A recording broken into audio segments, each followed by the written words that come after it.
Today I'm going to narrate a short story on the topic A Small Man's Small Dreams.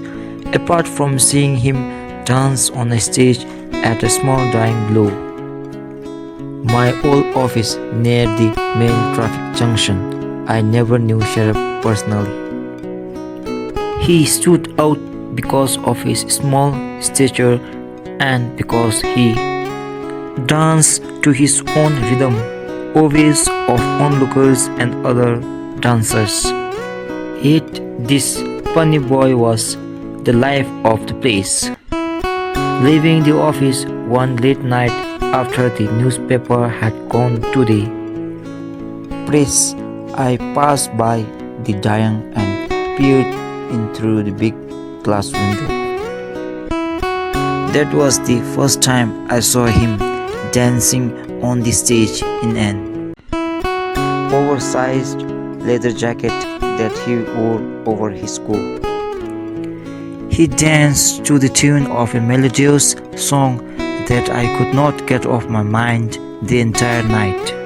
I saw him again a couple of times when, passing by, I paused for a peek through the window, but we soon stopped passing by that alley and I forgot him completely.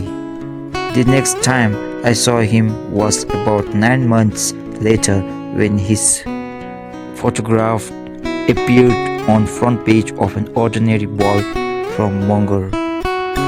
With extraordinary dreams, Sheriff had left the Tshering to join the team recruited to work at Tothome Lake. He had planned to save Nultum 45,000 over 3 months, buy a small car and start a small business of his own. Everything about Sheriff had been small stature, small dream, small car and small business, but his will to achieve all that had been big. The paper reported that he had begun feeling unwell at Casa but had refused to stay there or descend to a lower altitude. Instead, he had insisted on doing his job and moved on ahead to Laya. He died there. 2 days later, far from his hometown, friends, family, and dreams. If you like this story, please like, share, and subscribe. Until then, thanks for being with me. Thank you.